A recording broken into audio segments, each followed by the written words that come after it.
Laikraksta Kurzemnieks raidieraksts Kurzemnieks runā. Klausies portālā Kurzemnieks LV, YouTube, Spotify un Apple podcasts.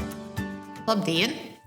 Šodien mūsu Kurzemnieka raida studijā ciemos ir Kuldīgas novada domes priekšsēdētāja Inese Staševska. Labdien! Labdien! Un mēs ar Intu Jansoni abas divas uzdosim dažādus jautājumus par pašvaldības dzīvi, par pašvaldības darbiem, par problēmām, kas ir mūsu novadā, par lietām, kas ir izcināmas. Un Inta sāks. Jā. Vai īsumā varat nosaukt jūsu darbā pirmajā pusgadā lielākos izaicinājumus? Es domāju, ka man patīk tas vārds izaicinājumi, jo katra, man liekas, tā ir tāda mūsu ikdiena risināt izaicinājumus. Un ņemot vērā šo mūsdienu nepārtraukti mainīgos apstākļus, kā mēs arī tagad pirms mirkļa runājam, ka ir jāspēj pielāgoties. Un tāpēc gribētu teikt, ka visās jomās ir izaicinājumi. Nav tāda joma, kur principā mēs varam teikt, ka viss ir ļoti labi un nākamos, nezinu, cik 5 gadus mums nebūs nekas jādara. Bet ja man tagad ir jāizceļ tādi ļoti konkrēti, tad es gribu teikt, ka viens no lielākajiem izaicinājumiem viennozīmīgi ir izglītības joma, un tas ir saistīts ar ļoti strauju šo pēdējo gadu izglītojumu skaitu samazinājumu, un tieši cik ļoti tas ir sasaistīts ar visiem šiem ikdienas procesiem, ar dzīvi pagastos, ar autobusiem, ar ārpus skolas nodarbībām, tad tas ir viens tāds lielais bloks.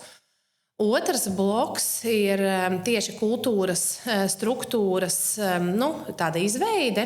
Un šeit es negribu teikt, ka tie ir tādi ārējo apstākļi radīti, piemēram, kultūras struktūra. Tās ir mūsu paša izvirzītā prioritāte, ko arī mēs jau pagājušajā sasaukumā iezīmējām kā jomu, kur būtu nepieciešams sakārtot tieši to pāraudzību un pārvaldību, un tādējādi, protams, arī ejot uz priekšu gan ar mērķiem kopīgiem kultūrā, gan varbūt ar to saturu, kā mēs ko realizējam, bet tas jau būtu tāds secīgs.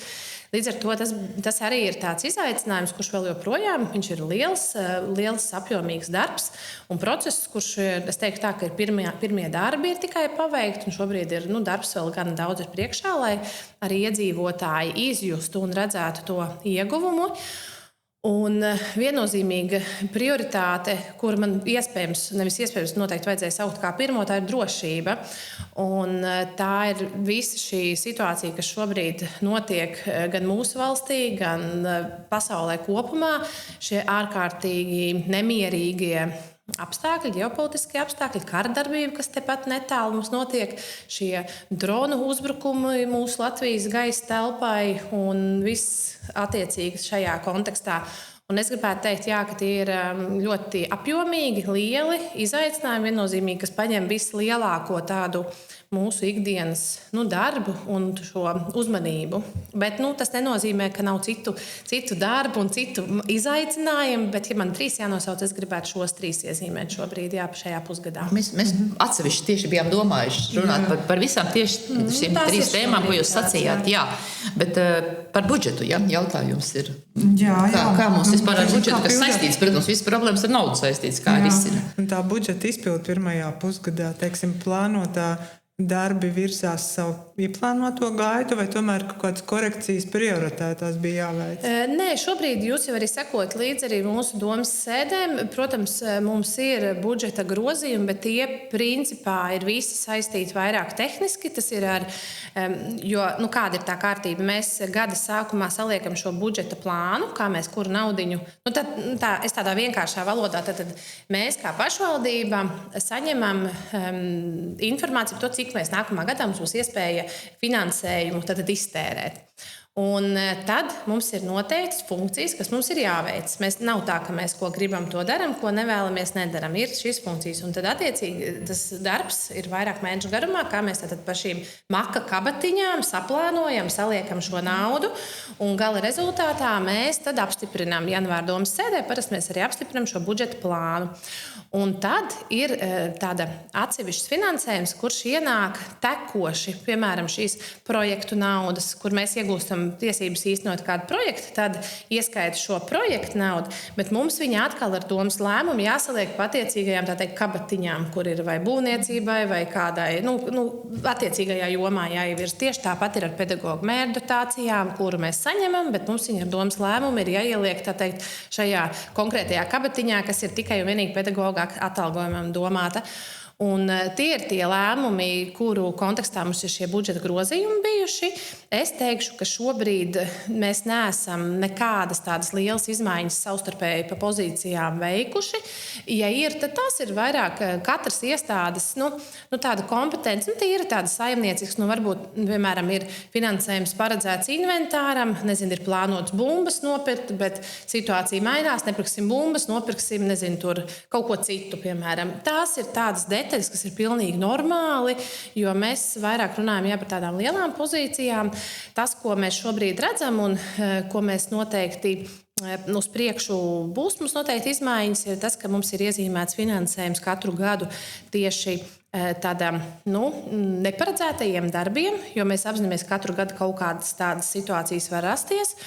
Un šobrīd ir skaidrs, ka mēs esam domas sēdē arī lēmuši par aizņēmumu tieši sporta manēžas labiekārtošanai, sakārtošanai, remontam.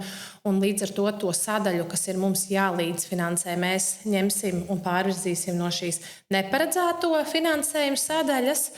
Un otra lieta, kam mēs ļoti sekojam līdzi, mēs šobrīd sekojam līdzi šīm izpildēm komunālajos maksājumos, jo zinām, ka ziema bija ļoti barga. Tieši siltuma rēķini, kādi bija, bet šobrīd tā nauda tam ir, jo gads ir tikai pusē. Bet vienkārši tur seko līdzi mūsu arī iestāžu un nodaļu vadītāji, vairāk iestāžu vadītāji, kas atbild. Tāpat arī degvielas, kādas ir, jo ir lietas, kur mēs varam ietaupīt, bet ir lietas, kur mēs nevaram, piemēram, degvielu, kā mēs skolēnus vedam uz skolu, mēs nevaram nekādā veidā nevest. Mums viņi ir jāved, protams, un mēs viņu vedīsim neatkarīgi no kāda tās degvielas izmaksas būs.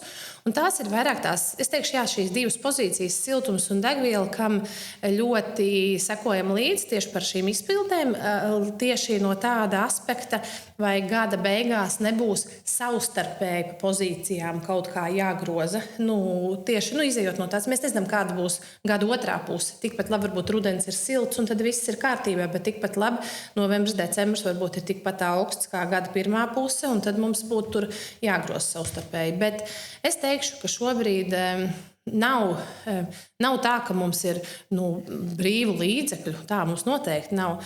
Bet tā, ka mēs tiekam galā un varam īstenot savus uzdevumus, savas funkcijas, ļoti domājot un pārdomāt, tad novirzot šo naudiņu, par to nav jābažās nevienam. Jā. Es gribu jautāt par kultūru, par vienu no tām tēmām, ko arī jūs sacījāt, kas ir sarežģītas šobrīd. Kāpēc, jūsuprāt, tā komunikācija par pārmaiņām, kas tika sāktas gan pagastos, gan saistībā ar kultūras centru Kultīgā, izvērtās tik ļoti emocionāli? Vai tur jūs redzat kaut kādas kļūdas arī pašvaldības pusē, vai tur ir kaut kādi pārpratumi bijuši komunikācijā? Kā jūs izstāstīt cilvēkiem, kas tur notika? Viennozīmīgi ir tā, ka arī vienmēr var labāk. To es gribu pateikt, ka arī šobrīd nevienā mirklī es necenšos pateikt, ka mēs izdarījām visu ļoti labi. Un, cilvēki apkārt visi, kas, tā teikt, kam bija iebildumi, nepareizi uztvēra. Nē, to noteikti es negribu teikt. Noteikti ir atbildība arī mūsu pusē. Bet es domāju, ka tas ir arī tāds, ļoti jūtīgs jautājums ir bijis. Un tā, ko es varbūt tās arī skatos, jo nav tā, ka man ir ļoti daudz pieredze, veidojot kaut kādas tur, tā teikt, reformas, tādas izmaiņas vai pārvaldības. Tas ir, tā nav ikdiena arī mūsu darbā. Mēs pielāgojamies, bet tāda liela apjoma, tādas procesus jau nav tā, ka mēs katru gadu kaut kādas veicam. Līdz ar to, protams, arī es, kā domas priekšsēdētāja un arī no kolēģiem esmu prasījusi arī tieši izvērtējumu, ko vajadzēja darīt citādāk un kādas mēs secinājumus izdarām. Un arī es pati tādas esmu, protams, arī sev pati veikusi šādu pašanalīzi. Un tas būtiskākais mans tāds secinājums ir tāds, ka ir tā. Kopumā nebija tā, ka par šo jautājumu mēs nebūtu runājuši. Mēs esam daudz runājuši, mēs esam pagājušo gadu runājuši gan nozares jomā, gan tieši nozarē, kur mums ir gan svīda analīzes, mēs esam taisījuši, gan pagastos esam runājuši un viss. Bet tā problēma sākās tajā mirklī, ka mēs vairs nerunājam, tagad ejam to soli uz priekšu un daram. Un tad, redzam, katrs jau ir kaut ko uztvērs, ir citādāk uztvērs, kaut ko ir atšķirīgi uztvērs. Jā, šeit varbūt ir tas jautājums, ka pie katra tu nevar aizsniegties, ar katru izdiskutēt, izrunāt pie katra viena. Un es domāju, ka tas konkrēti mana, kā arī kā domas priekšsēdētājas atbildība ir tāda, ka es varbūt nenovērtēju to, ka ir tie kopumā, jo tajā mirklī, ka mēs kopumā lēmām par to, ka mēs uzsāksim šo procesu, un mēs arī devām skaidrojumus, nebija signāla, ka nebūtu skaidrs vai nebūtu kaut kāda iebilduma, jo tas notika novembrī jau. Novembrī, decembrī nebija tāda signāla, jo arī tika runāts gan nozarē, gan tas tika aktualizēts tajā mirklī, kad mēs tikām līdz šim pēdējam posmam, kur tika tīri juridisks statusa maiņa, kas pat iedzīvotājiem īstenībā neko nemaina, sabiedrības loceklim, vai viņš iet, vai iestādēji centralizēt grāmatvedību vai necentralizēt, pēc būtības jau nemaina. Tu pakalpojumi tur tieši tāpat, jo arī kultūras nams šobrīd, kultūras centrs, kā viņš strādāja, tā viņš strādās, tā pati vadības komanda, visa, kā viņi ir, tā viņi īstenos, tāpat viņiem savi plāni, savas darbības, tas vairāk saistīts ar tādu mūsu procesa virzīšanu. Un es to nenovērtēju, ka tieši šis jautājums patiesībā varētu būt tas emocionālākais, kur iet runa tieši par juridiskā statusa maiņu. Tas ir principā tieši tīra pārvaldības mūsu iekšējo procesu organizēšana, nevis tik ļoti, kas ir tā kā iedzīvotājiem vai dalībniekiem vai kas ir klātesošajiem. Un tur es atzīstu, ka tāds, un, protams, arī mums pašiem pie procesu vadīšanas, gan kā notika sadarbība, gan kādā veidā. Un šeit es gribētu teikt, ka un arī tieši runājot par kultūras centru un arī par vadītāju, nav tā, ka vadītāji, tā teikt, pretojās vai iebilda pret pārmaiņām. To arī vairāk kārt ir uzsvērusi arī direktoru. Un man ir vienmēr bijis ļoti tiešām cienījams un labas attiecības arī gan ar visu kolektīvu, gan arī ar pašu vadītāju. Bet tas arī ir jāsaka, mēs redzam, ka ir atšķirība, kur vadītājs ir, tā teikt, kā daļa no tā procesa un gatavs vest šīs arī izmaiņas, un kur tomēr arī šajā gadījumā nebija nepretojās. Tas, protams, uzreiz nebija tā, ka tur iebilda vai pretojās, bet nav tā, ka pats ir tā līdz galam vēlas, jo tomēr tas viss ir, mēs esam raduši, un tas ir tik ilgi, viss ir bijis, un katras izmaiņas ir nes kaut kāds izaicinājums, un tas ir pilnīgi cilvēciski dabā. Pirmā reakcija ir pretreakcija parasti pret kaut kādām izmaiņām. Tas ir pilnīgi normāli. Un līdz ar to vairāk šo apstākļu sakritību, es teikšu, ka šobrīd arī tas arī radīja to tādu ļoti lielu tādu spriedzi. Un šobrīd tā situācija ir tā? Šobrīd process notiek. Šobrīd ir, ņemot vērā arī kāds bija šīs domas lēmums ar termiņiem, ar visām dokumentu pieņemšanām, nodošanām, inventarizācijām. Principā notiek tāds tehniskais darbs, tehniskais process, un es teikšu, ka šobrīd nav signāla, ka kaut kas mums kaut kas ķertos vai kaut kas nenotiktu kā pēc plāna. Jo arī šī termiņa pagarināšana, šis ierosinājums nāca arī tieši no kultūras centra arī direktores, ka bija lūgums pagarināt. Toreiz atceros, mums bija saruna par mēnesi, kur mēs pat nācām priekšlikumu, tad liekam tos 2 mēnešus, lai ir tāds pilnīgs pusgada noslēgums. Tāds slēgums, tā kā es domāju, ka šobrīd ir jāļauj šīm emocijām norimt. Mums ir cienījami, korekti jāturpina strādāt, kopā strādāt. Un man ir ticība, ka arī tas viss notiksies un izdosies. Un es tiešām ļoti ceru, ka tas tā izdosies. Un otrs jautājums, kas arī patiesībā arī saistīts ar kultūru vēsturi drīzāk, ir par 1905. gada parku, tepat blakus redakcijai, par kuru arī mēs Kurzemniekā esam rakstījuši un raidījumi taisīti gan televīzijā, gan Latvijas radio. Tur arī izvērtās tā situācija tieši par to pieminekļu atstāšanu vai pārvietošanu, projekta maiņu un tā tālāk. Kāda tā situācija tur ir šobrīd? Varbūt nestāstām visu to vēsturi, kā tas attīstījās. Bet... Tas varbūt ko es gribu minēt. Man liekas, šis 5. gada parka projekts ir tieši pierādījums, ka vai ir tā pareizā atbilde, kā tad būtu pareizi. Jo šeit, ja mēs kultūrā, es pieņemu, ka mums vajadzēja vairāk komunicēt un vairāk skaidrot jau pašā sākumā, nevis tikai tad, kad mēs jūtam, ka ir kaut kādas tādas problēmas. Tad 5. gada parka kontekstā bija otrādi. Bija tā, mums bija aptaujas, mums bija visādas tikšanās, mums bija ideju metu konkurss, mums bija prezentēšanas, mums bija ļoti daudz sabiedrības iesaistes procesu, kur es vēl kolēģiem teicu, šis būtu tas piemērs, kā vajadzētu iesaistot sabiedrību, realizēt. Jā, tas ir ļoti ilgi, laikietilpīgi, bet principā šeit tiek iesaistīta sabiedrība gan pie tā, ko mēs tur redzam, gan pēc tam projektētājiem ir uzdevums tiek uzdots viss, un mēs ejam visu secīgi, un tad pašā noslēguma fāzē,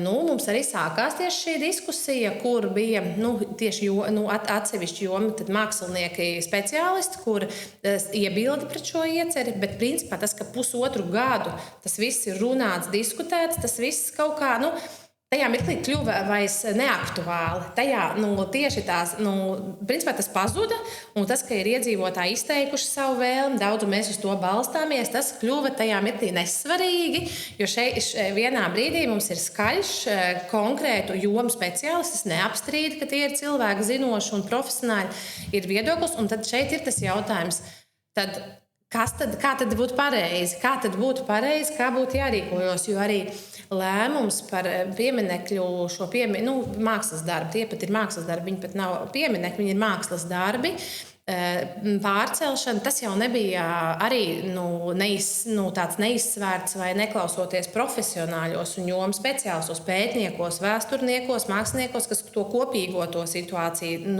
dev to priekšlikumu. Un tad šeit ir tas tās, kā tad būtu jārīkojās. Bet šobrīd, kāda tā situācija šobrīd ir? Šobrīd ir tā, ka mums ir ar mantojuma pārvaldi, tātad ir iesniegts projekts skaņošanai. Mantojuma pārvalde šobrīd ir, jo pirmais vēstule bija no mantojuma pārvaldes, ka viņi nesaskaņo pieminekļu pārvietošanu, bet nav juridiska pamata, jo mantojuma pārvaldē nav jāskaņo pieminekļu pārvietošanu. Tur ir ļoti, es neiedziļināšos juridiskajā detaļās, bet idejas tur nav juridiski. Šobrīd viņiem nav pamata to nedarīt. Mums ir bijušas sarunas, ļoti labas sarunas, ļoti korektas, ļoti tiešām cienījamas, un kā rezultātā mēs esam saņēmuši arī vēstuli par to, ka tiek atsaukt šī iepriekšējā vēstule. Līdz ar to ir skaidrs, ka projekts tiks saskaņots no pārvaldes puses un paralēli tiek gatavots nolikums iepirkumam tieši uz būvniecības procesu. Un ļoti ceram, ka vēl šajā gadā tiks uzsākt šie darbi, lai šo parku varētu sākt sakārtot, jo finansējums mums tam ir, jo to mēs esam no projekta naudas ieguvuši. Un tas, kas attiecās par pieminekļiem, tas jautājums tiks risināts pilnīgi atsevišķā dokumentācijā, iecerē, jo šobrīd ir plānots, ka šie mākslas darbi tiek pārvietot uz Annas kapiem atbilstoši situācijai, kā tas ir jādara, atbilstoši arī labi iekārtojot šo vidi, jo mēs necenšamies ignorēt šo laiku vai kaut kā noniecināt, ka tāds nav bijis. Nē, bet meklēt kaut kā tos kompromisus.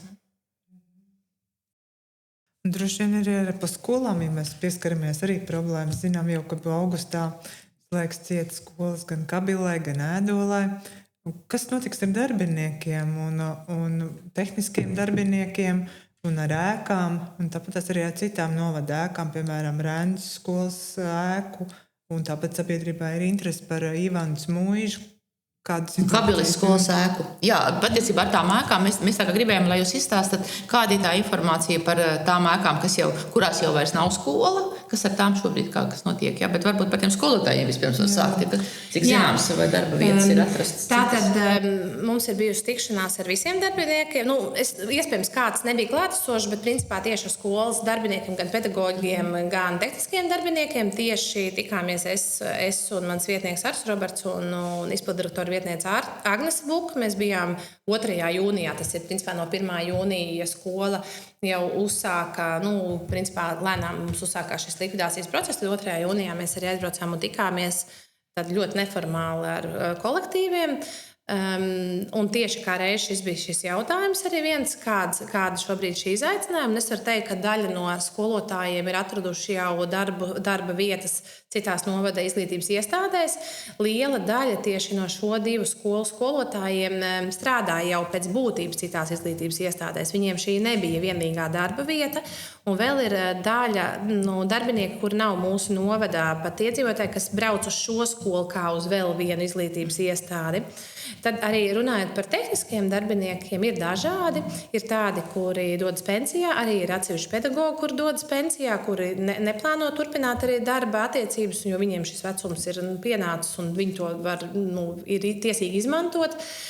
Un ir tādi darbinieki, kur arī mēs arī lūdzām pēc šīs tikšanās individuāli pienākt klāt, ja kāds redz, ka viņam ir problēmas šobrīd atrast darbu, lai mēs zinām, piemēram, jo mums jau arī tas mūsu pašvaldības amatu saraksts, mēs esam daudz, jo mums ir viss novada teritorijā un nepārtraukti ir kaut kādas izmaiņas personālā. Līdz ar to mēs arī zinām, ka mums ir kāds cilvēks, kas strādā tur, kurš būtu gatavs pildīt konkrētas amata pienākumus. Tā, lai mēs teiktu, ka šobrīd cilvēki paliek bez darba, nav. Jā, ir atsevišķi, kas ir tiešām pāris cilvēki, kuri ir vēl darba meklējumos, bet mēs par viņiem tur attiecīgi tad arī jomā, saimnieciskajā jomā, tad zina cilvēks, kas atbild saimnieciskajā jomā vai pedagoģiskajā jomā, tad attiecīgi izglītības pārvalde. Bet tā, lai mēs teiktu, ka tur tagad visi paliek bez darba, tā nav. Un par ēkām runājot, Rendas, jūs jautājat par Rendas skolu bijušo, viņi jau ir vairākus gadus kā privāta īpašums, viņi jau ir pārdota jau vairākus gadus vienam rendiniekam. Tā kā tas vairs nav mūsu pašvaldības īpašumā, man liekas, kāds 2 noteikti. Jā, bet tas īpašnieks mūsu kurzemniekam, piemēram, neko nevēlas stāstīt, ko viņš tur darīs. Jā, bet mēs neesam tiesīgi. Es nevaru, to es arī nevarēšu, jo tas ir privāta īpašums. Ivans Muižā šobrīd, tur ir atkal tāds ļoti garāks stāsts, jo šobrīd arī komunicējot un sazinoties ar Ivānas iedzīvotāju padomi. Tas ir arī tāds grūts un tāds sarežģīts lēmums. Mēs šobrīd esam lēmuši, ka mēs viņu virzīsim uz atsevināšanu, bet ar ļoti striktiem nosacījumiem, kādos termiņos, kas ir jāizdara, tieši, lai ēka neiet bojā.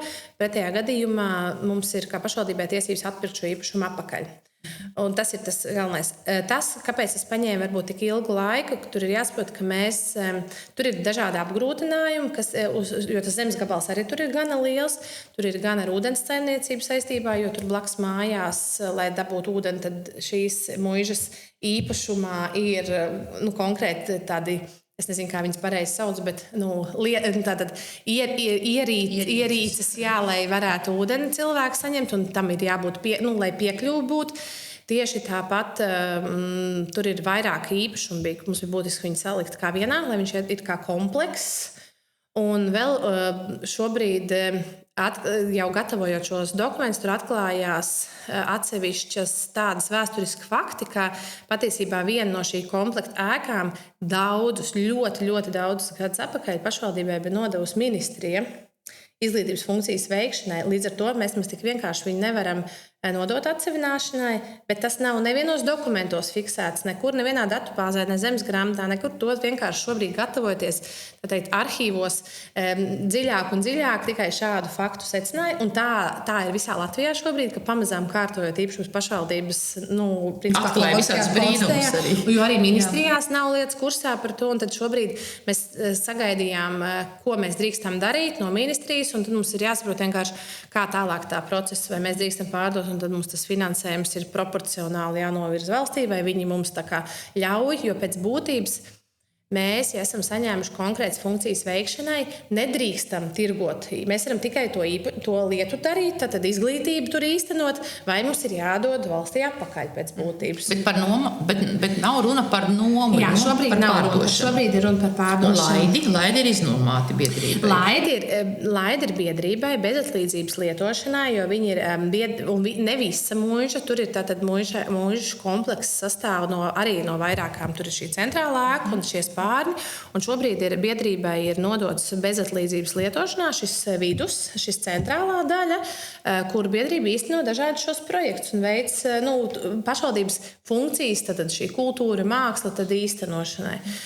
Ja mēs tad runājam par šīm divām ēkām, kur skola šobrīd, kur būs tad Kabile. Kabilē mums ir jau ļoti aktīvi izrādījuši interesi uzņēmēji saistībā ar ilgstošās aprūpes, tad sarunu valodā pansionāti. Tas ir tādi privāti uzņēmēji, kas privāti, veidot. Un tie ir tādi, kuriem jau ir tātad šāda veida uzņēmums. Bet ne mūsu novada, mūsu nodā citā vietā.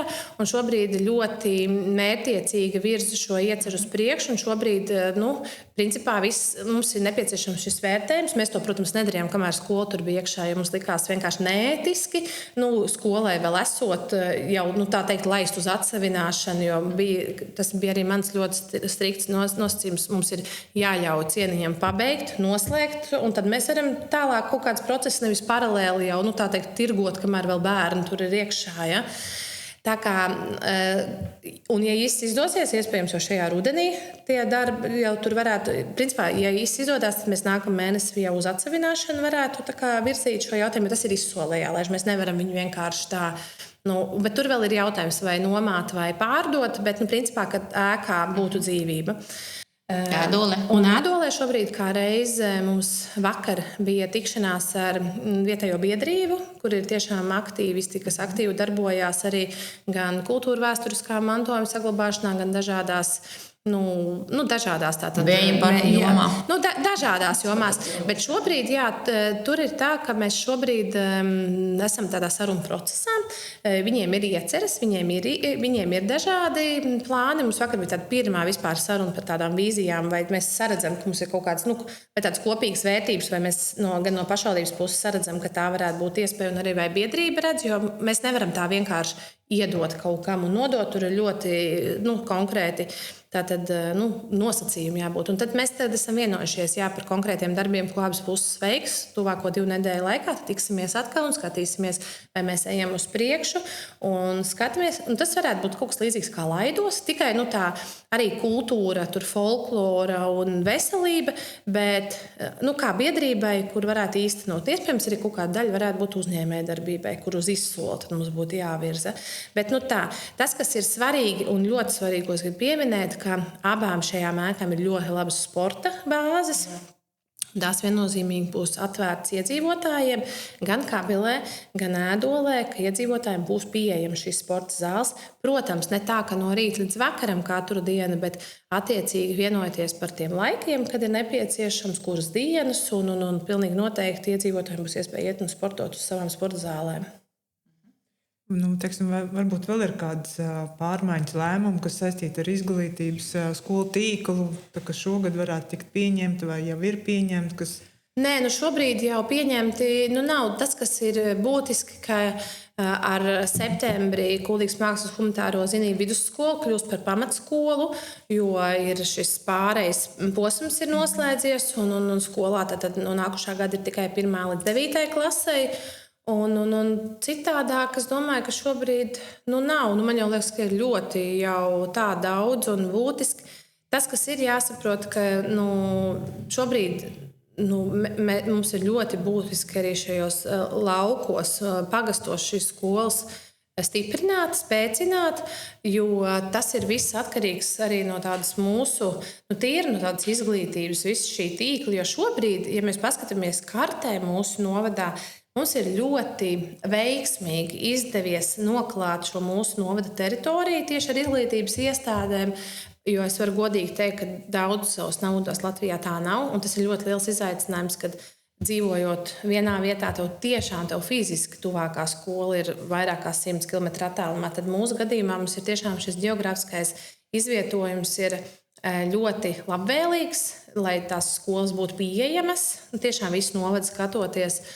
Bet kopumā, es teikšu, ka tas ir tāds. Tas, kas ir būtiski, varbūt uzsvērt, tie arī ieguldījumi pēdējos gados no izglītības iestādēs, kas ir tādi būtiskāki, ko es gribu uzsvērt. Skrundas skolas tiešām šis remonts pagājušo gadu pašā maijā bērni atgriezās, bija iespēja paskatīties, bet principā pilnvērtīgi jau septembrī skola ir ļoti skaista un ļoti, man liekas, mājīga. Stadionu, gan pie Skrundas skolas, gan arī Alsungā ļoti labi, ļoti kvalitīvi, ļoti feini šie sporta laukumi, kas tūlīt principā arī varēs jau tikt lietot. Un tieši tāpat projektēšana šobrīd notiek pie Viļņu Plutoņu vidusskolas arī stadionam, kurš jau būs tāds nozīmīgāk gan izmēra, jo viņš ir domāts arī kā tāds centrālais objekts, ne tikai sportošanai, bet reāli arī sacensības, lai tur varētu norisēt. Ja tik mums vajag tos sportotājus un veselīgi dzīves. Protams. Jā, bet ir arī kāda interese par bijušo tirgus, rūpniecības tirgus. Šobrīd bijušā rūpnieciskā tirgus šis angārs Piltens ielā šobrīd ir izsole kā reiz.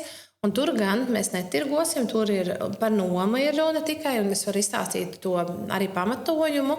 Jo, ja mēs paskatāmies atkal no kadastra tādā kartē, tad tur viss ir mūsu īpašums pašvaldības. Tur stadions, skola, sporta hale.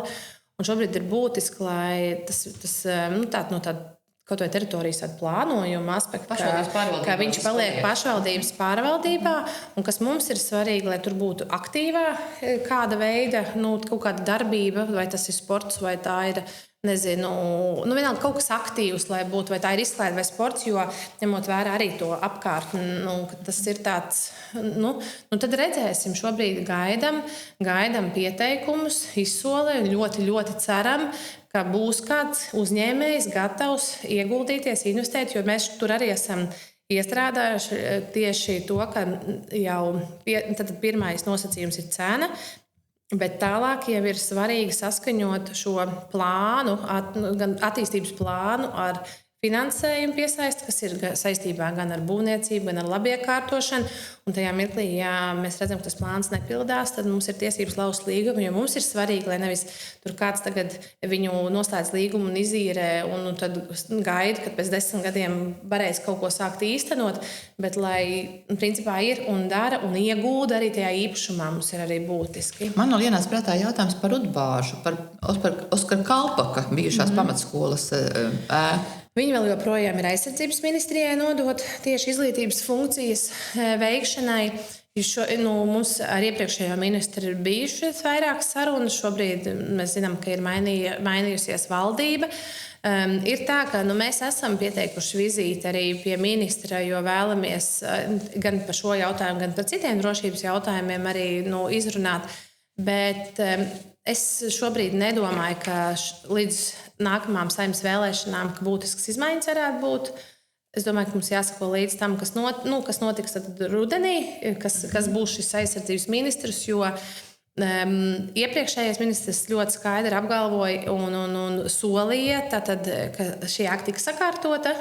Viņa tiks izremontēta, sakārtot, viņa būs publiski pieejama un viņa kalpos, vai tas būs aizsardzības centrs, jaunsardzes centrs vai kāda cita veida, bet ka viņa būs publiski pieejama un tiks ieguldīts, lai sakārtot. Bet tā ēka patiesībā ir diezgan netālu arī no Mežainas, kas ļoti attīstās kontekstā. Mums jau Skrundas puse visa ir tāda militāra, tur ir ar militāro ļoti spēcīgo vēsturi, tāpat tās šobrīd Nīkrācē, kur ir plānots arī šis poligons, kur būvēt ar ļoti lielām investīcijām no aizsardzības ministrijas un tā kā esam tāds militārais novads arī. Jā. Tad varbūt pie tās drošības tēmas mēs arī varam pāriet tā pilnīgi loģiski tagad jautājot par to, kas ir tā galvenā pašvaldības atbildība, tieši runājot par drošības jautājumiem, tā galvenā atbildība, kā varētu pāris vārdos noformulēt, kas ir tas, par ko jūs gādājat, lai mums te iedzīvotājiem, teiksim, kā iedzīvotājs, ja es jautāju, jā, es zinu, pašvaldība par to gādā un rūpē, kas ir tas galvenais?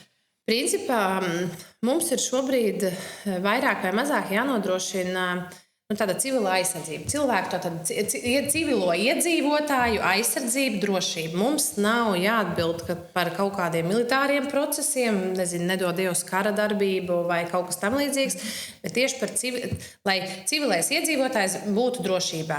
Un šobrīd, protams, visaktuālākā ir tieši kara situācija, kur mēs automātiski uzreiz asociējam visu ar kara situāciju, bet patiesībā civilā aizsardzība ir plūdi, meža ugunsgrēki, tas pats Covid, kad bija, kā notiks, kā ēdināšanas kātra, vai visi ir pieskatīti, vai visi sniega, kad ir kaut kādas katastrofas, vai tā viss ir tā civilā aizsardzība, kur mēs darbojamies civilās aizsardzības komisija, kur ir konkrētu jomu atbildīgie cilvēki, jomu profesionāļi, kur ir deleģēti no konkrētās institūcijas, tur ir ugunsdzēsēji, tur ir ātrās palīdzības,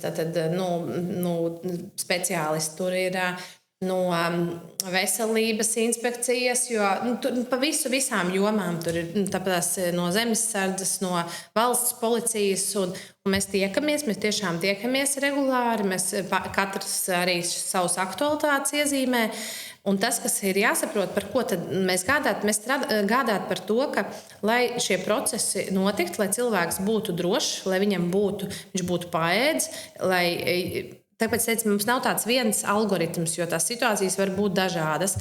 Principā, kā novērst apdraudējumu, lai dzīvībai apdraudējumu. Jā. Un tik tālu, cik tas saistās ar cilvēka tādu drošību.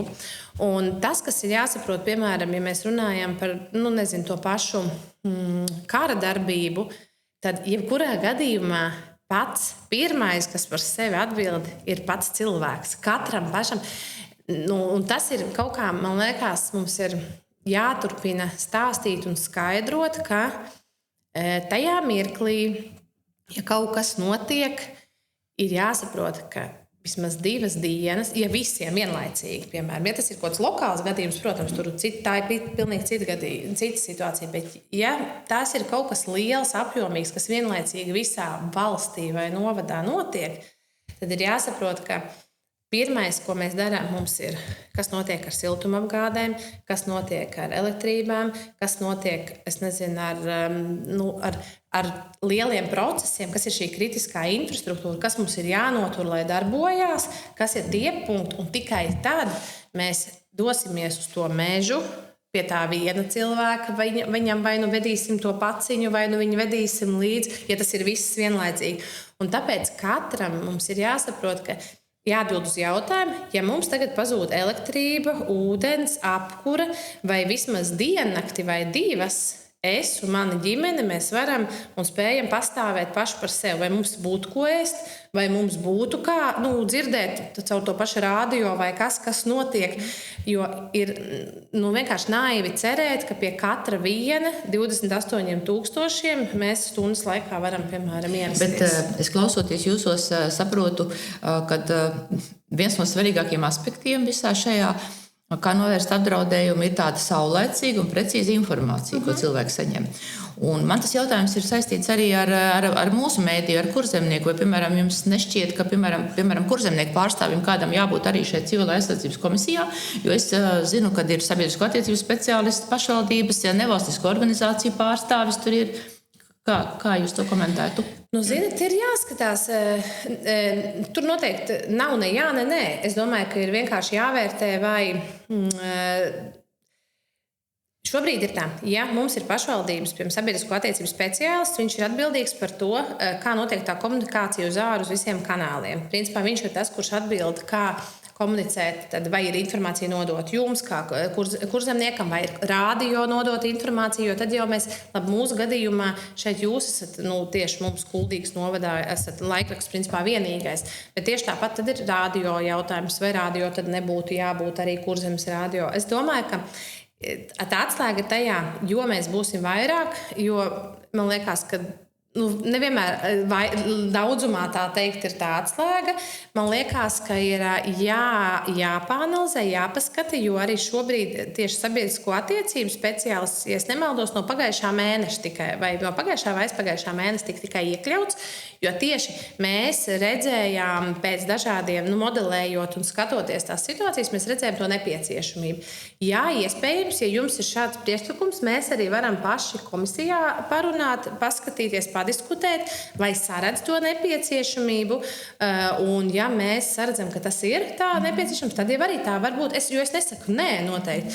Līdzīgi mums bija ar NVO pēc vienām mācībām, tieši, kas, man liekas, kaut pusgadu atpakaļ vai gadu atpakaļ, mums tieši vienām mācībām, kur mēs arī pēc tam analizējam, kas izdevās, kas neizdevās, mēs arī sapratām, ka mums būtu nepieciešams tomēr viens koordinators, kurš nevis vienu biedrību, otru, trešo, bet vienu, kurš koordinē to nozari. Un arī šeit es tāpēc domāju, kur tad mums būtu tā, tieši šajā mirklī tad sevi sarunājos, jūs saprotat, ja mums ir atbildīgais par komunikāciju, vai mums vajag vēl viena komunikācijas kanāla vēl atsevišķi iekšā, vai tomēr atbildīgais par komunikāciju, tas, kas mums šobrīd ir iekļauts, viņš būtu atbildīgs arī par to, lai tālāk šajos jums arī tādā skaitā un citos šajos saziņas kanālos tā informācija tiktu nodota. Tas ir tas jautājums, uz kuru mums šobrīd ir jāatbild. Jā, jo es to vairāk nedomāju kā tieši, kad jau ir tas apdraudējums iestājies un tas ir kaut kāds konkrēts gadījums. Es vairāk domāju konteksta saprašanai, tā teikt drēbes saprašanai. Vienkārši būt klāt, kad par šīm tēmām runā, kas mums visiem ir tik ļoti svarīgs un ar vien svarīgāks kļūst, un kad mēs to dabūnām pastarpināti dzirdēt no sabiedrisko attiecību speciālista, mēs tomēr esam, kā saka, laivas otrā malā. Vienā pusē sabiedrisko attiecību speciālists un otrā. Es sadzirdēju un es sapratu, un es tāpēc saku, tur nav tā, ka mēs, kas šobrīd saku, ka nevajag noteikti. Tur ir jāpamodelē, kuras ir tās situācijas un ko mēs tieši ar šo konkrēto, piemēram, jūsu pārstāvniecības iekļaušanu, ko mēs gribam sasniegt, kāpēc mums būtu nepieciešams iekļaut. Tad jūs vienkārši, ko tas tieši šī mirklī risinātu. Tas būtu tas galvenais, un ja mēs atbildam, mēs saprotam, ka tas ir nepieciešams, tad noteikti. Bet jā, vienlaicīgi saprotot, ka mums nevajadzētu tā, ka katrs jāiekļauj, jo tad mēs aizējam ļoti, tad jau tur zūd, jo arī jāsaprot, ka Civilās aizsardzības komisija mums ir slēgta grupa, kur mums ir pirmkārt arī uz mācībām visām ir pielaides, bet tās ir cita līmeņa pielaides, tās nav tāda līmeņa pielaides, kā bija man kā priekšsēdētājiem vietniekam, tās ir tādas, lai mēs varam mācīties, kur arī mums dod, ka nav nekādi tādi apdraudējumi, tur ir diezgan augsta arī tā, tiek vērtēta arī tā iesaiste un arī tā informācija, ko mēs drīkstam un ko nedrīkstam tālāk, jo viens ir šī sadaļa, ko mēs diskutējam, runājam, kas ir viennozīmīgi publiski, un tur tas ir tikai, lai cilvēki zinātu un redzētu, bet ir arī atsevišķi ir šie militārie jautājumi un tādi, kas ir nevelti arī mūsu civilās aizsardzības plānā, kas ir tā teikt, ierobežots pieejamības informācija, kas nav publiski, kas ir deputātiem un tikai civilās aizsardzības, piemēram, komisijas locekļiem. Tas ir saprotams, jā. Labi, tad mēs vēl par tām lietām, par informācijas lietām, kas mūs kā žurnālisti arī interesē, un izmantojot šo iespēju tagad, kad mēs tiekamies, viena no tādām lietām, ko mēs kā laikraksts arī esam sastapušies, ir par to, ka tie lēmumi, kas domē tiek pieņemti, ka mēs pie tiem patiesībā pie pilniem lēmumiem, pie pilnīgiem lēmumiem, lai saprastu visu, kāpēc tā ir nolemts, mēs piekļūstam diezgan vēlu, kad pašvaldība jau ir publicējusi savos sociālajos mēdījos. Ja? Un vai tas, jūsuprāt, ir pareizi? Un vēl otrs jautājums ir arī par to, ka ir dažādi jautājumi, kas ir kā informatīvie jautājumi, kurus žurnālisti nedrīkst piedalīties, bet tie jautājumi bieži vien ir ļoti būtiski un būtiski arī sabiedrībai. Un tad mēs gribētu saprast, kāds būtu tas risinājums, ka mēs varētu izstāstīt arī saviem lasītājiem arī par šiem jautājumiem, kur žurnālisti nevar būt klāt. Kāds par to ir jūsu komentārs?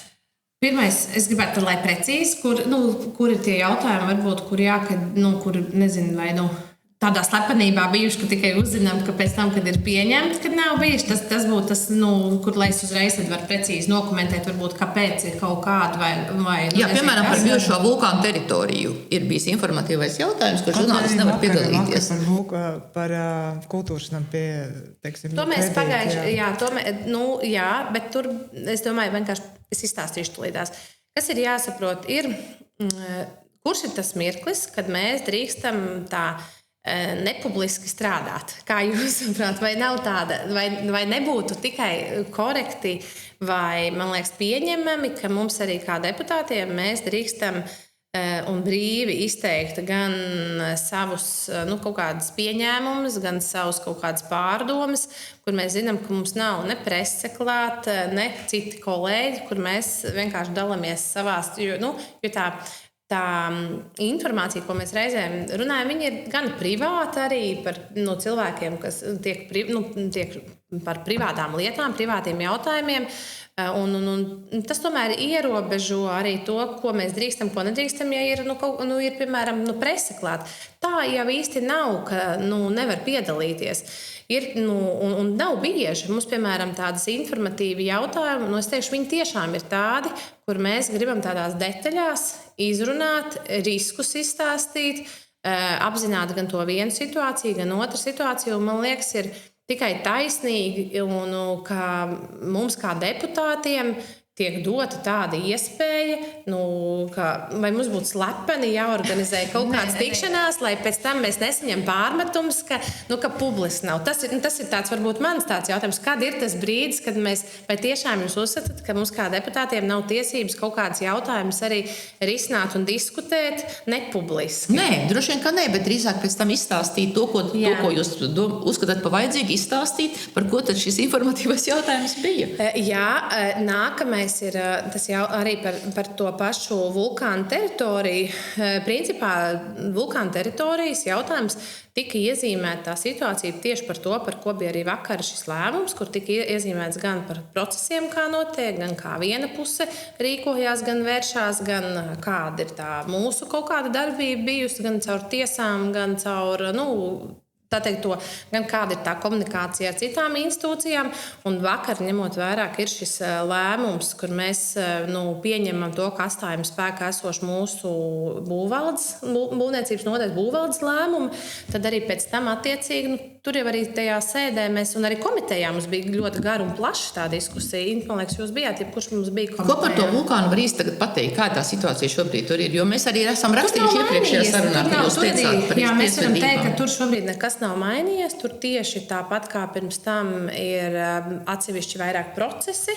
Un tur mēs arī paredzējām, tur būs noteikti ļoti liela, tiešām ilgstoša arī tiesāšanās, jo arī šobrīd konkrēti, piemēram, vakardienas lēmums, kur mēs atstājām tātad negrozīt būvvaldes lēmums, tādā vienkāršotā valodā bija par to, ka jaunie īpašnieki vēlas turpināt teritorijas sakārtošanu, lūdzu saskaņot būvvaldei, ka viņi to drīkst darīt, un kas var radīt apstākļus, ka tātad šie skursteņi tiek nojaukti, kur vienlaicīgi, ņemot vērā, ka notiek šobrīd tiesas process, ir ieraksts arī zemes grāmatā, kur nedrīkst nekādas darbības ar šo īpašumu darīt, un atsaucoties uz to, tad būvvalde nav izsniegusi šo atļauju, un viņi šobrīd iebilst par to. Viņi uzskata, ka ir jāļauj, jo tas nav ar to sasaistīts.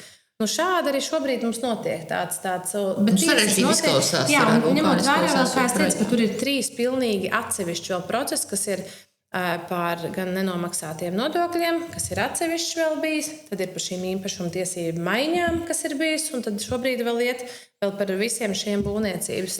Tāda, manuprāt, ļoti liela enerģijas tērēšana, ļoti sarežģīta. Mēs to prognozējam, bet tas bija, mēs to arī bijām gatavi, ka tā tas varētu būt, bet, protams, ka tāds nebija mērķis, bet mūsu gadījumā šobrīd mums vismaz ir cerības un iespējas, un man ir prieks, ka vismaz likumiski šobrīd mēs sajūtam to, ka piekrīt, ka kaut kas tajā procesā tomēr nav bijis taisnīgi un korekti un likumīgi galu galā. Jo, ja godīgi, pirmos kaut kādus vairākus mēnešus tas bija savā ziņā tāds izmisums, ka mēs nevaram neredzēt to, ka tie procesi tur pilnībā tur kaut kas ir ne tā, kā vajadzētu. Mēs vēršamies vienā institūcijā, otrā, trešā, mums viss pasaka, tas tā nav viņa kompetence. Un tad galu galā vismaz šobrīd ir atzīts, ka jā, kaut kas nav, nezinām jau, kā tas viss beigsies. Bet vismaz tas jau ir daudz, ka pasaka, ka nevis mēs tagad kaut ko nesaprotam un paiet malā mēs darīsim, bet vismaz tiek respektēts tas, man liekas. Jā. Man ienāca viens jautājums prātā, runājot tieši par tādām graustu teritorijām jo Kuldīgā ļoti daudz kas sakārtos. Mums tas jāatzīst, ka Kuldīgā ļoti daudz ir kas sakārtos. Daudz arī ko darīt. Bet ir šī te vēl bez vulkāna tā sāpju teritorija Priedēnē, šis vecais dzelzbetona konstrukcija Rūpnīcas kultūras nams. Kā tā situācija? Tur arī ir īpašnieks, un tas nav pašvaldības īpašums. Tas arī, tagad es nemaldos, valstī piederēja, bet ir jauns īpašnieks.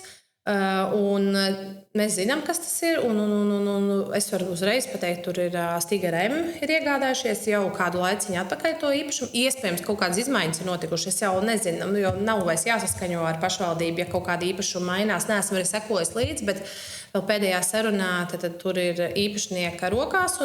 Un tas, kas tur ir plānots, ka, principā, kad tiks viņš kaut kad rauts nost, bet nav šobrīd tur iecersts nekādas rūpnīcas, neko tam līdzīgi, kaut arī tur ir rūpnieciskā teritorija, kas to pieļaut. Bet tur vairāk šobrīd ir uzņēmums, ir plānojis saviem plāniem, tur vai novietnes, vai kaut ko darīt tādu, bet tur ir, un tas ir daudz jau, ka tur ir viņi nonākusi īpašnieki, nevis kā bez īpašnieka, jo viņi bija, man liekas, bez īpašnieka manta, vai tur arī bija ļoti sarežģīts process, bet tas nebija arī mūsu, bet šobrīd, tur kaut kāds process pavirzījies, tā, ka tāds nākamais solis ir. Un ceram, ka tur arī kaut izdotos uz Stiga RM, jo tāds jaudīgs uzņēmums, ka jācer, ka... Jā, bet es šobrīd, tur būtu jāpārbauda, vai ir vēl, bet manuprāt ir, ka tur nav nekas mainījies. Neesmu dzirdējuši, ka būtu kaut kas mainījies. Jā. Bet droši vien gribās par to UNESCO pajautāt. Tagad mums ir vecpilsētas arī likums un viss. Bet kāda Kuldīgai tagad ir mērķis, teiksim, uz priekšu? Ja mēs to lielo esam sasnieguši, uz ko mēs gājām tur zalām laikā, Persijas laikā. Un es gribētu, un šeit, man liekas, ir būtiski, mēs esam sasnieguši to, ka esam ierakstīti, bet vai to ir gana? Vai nav šobrīd mums tad ir, tas nākamais os, jo es teikšu, ka tas ir ļoti apjomīgs darbs bijis, ļoti ilgs, ļoti vērtīgs. Bet mēs vienkārši pateikt, to ir un tagad aizmirstam un atstājam pašplūsmā. Tas arī, man liekas, pilnīgi un galīgi nebūtu pieņemami.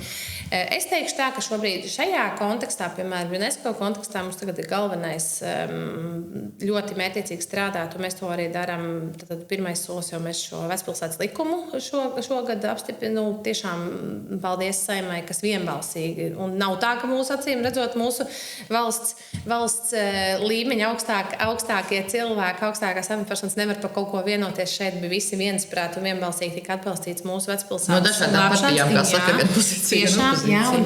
Un atbalstīts. Un līdz ar to šobrīd secīgi tad ir virkne dokumentu un virkne tādu procesu, kas iziet no tā likuma. Un tādēļ arī mēs tagad tikko esam apstiprinājuši nolikumu šai sadarbības padomē, tāpat mūsu mantojuma vietas pārvaldnieki tādai padomē. Tie nosaukumi ļoti sarežģīti, bet īstenībā tur ir. Tas ir tie, kas šobrīd ikdienā vairāk skatās, kā notiek šie plāni ieviešana. Un mums tagad šis plāns, pirmais plāns būs beidzies, kā reiz tas, kas bija spēkā no 20. ja nemaldos gadu, tāds uzraudzības plāns. Un tagad mēs izvērtējam to posmu un tad izvirzīsim jaunus mērķus attiecībā tieši uz šo UNESCO kontekstu. Tā kā tas noteikti būs process, kas nebūs īss. Mēs viņu tagad pagarināsim, mēs runājam, man liekas, par gadu, ņemot vērā, ka tikko apstiprinājām to likumu. Un tā laikā mēs izvērtējam un izvirzam nākamos mērķus šī UNESCO kontekstā. Es teikšu, ka tāds ļoti lielais mērķis, un mēs vakar, man prieks, ka arī deputāti vienojāmies kopā, ir šī kultūras centra būvniecība, kas ir mums tiešām ļoti nozīmīgs objekts, arī finansiāli ietilpīgs un izaicinošs no visiem aspektiem. Un arī tur es skatos, viens ir tātad iet pa soļiem un šo ēku uzbūvēt, bet otrs ir viņu padarīt dzīvu, nevis tikai arī kaut kādos noteiktos brīžos, bet tiešām, lai viņi ir kā, tāds, es teikšu, ļoti, ļoti nozīmīgs, viens no tādiem centrāliem, varbūt mūsu novada, pat tādiem mantojuma centri, ka mēs viņu sakam tāds mantojuma centrs, mantojuma kultūra centrs, kur gan vietējiem cilvēkiem, amatieru mākslām, gan profesionāliem mūziķiem, gan mūsu jauniešiem, kas tepat muzicē vai, lai tā ir kā tāda, kultūras, es teikšu, centrs mūsu novada. Un caur šo prizmu arī palīdzēt uzņēmējiem, es domāju, tieši īpaši nesezonā, jo arī esot citās pašvaldībās, kur ir līdzīga formāta, piemēram, Cēsīs mēs tikko runājam, kur viņi tiešām atzina, cik ļoti īpaši nesezonā šāds kvalitatīvs kultūra vietas radītie piedāvājumi var palīdzēt turismu uzņēmējiem, īpaši naktsmītnes ēdināšanas, tieši nesezonā, kad nav tie tādi. Tā kā tas ir, es teikšu, tas ir tāds no tādiem aspektiem, bet kopumā jau tie mērķi ir daudz, un ir lieli, un es domāju, tāpat par izglītības jomā mums ir ļoti svarīgi, protams, šobrīd arī šo dzimstību veicināt. Un tas nav kuldīgs novads. Mums jau ir šajos jautājumos, kas ir demogrāfijas jautājumos, jārunā valstiski kopumā. Un es teikšu, Eiropā kopumā šobrīd jādomā, kā to risināt, jo mēs jau dzīvojam uz tās pašas planētas, tās pašas pasaules, kur blakus valstis un citas Eiropas valstis. Nav tā, ka mums šeit tikai kaut kas tāds notiek. Bet, es teikšu, šobrīd tas lielākais izaicinājums ļoti liels ir šis kultūras. Vispār, es arī esmu pateikusi un skaidri esmu paudus, ka arī šajā sasaukumā, kur mēs gadu jau strādājam, man tāds lielākais izaicinājums un lielākais mērķis ir tieši kultūras nozares tāda, es neteikšu sakārtošana, jo nebija jau tā, ka tur būtu nesakārtots, bet tiešām kultūras nozares tāda koordinēta pārvaldība un ļoti tāda mērķēta un strukturēta virzība uz priekšu. Un arī līdz ar to arī kultūras jomā šobrīd, kad šī struktūra tiek kārtota, vēl nedaudz mums vajag, lai viņi sakārtojos. Es plānoju, ka tas līdz šī gada rudenim varētu notikt.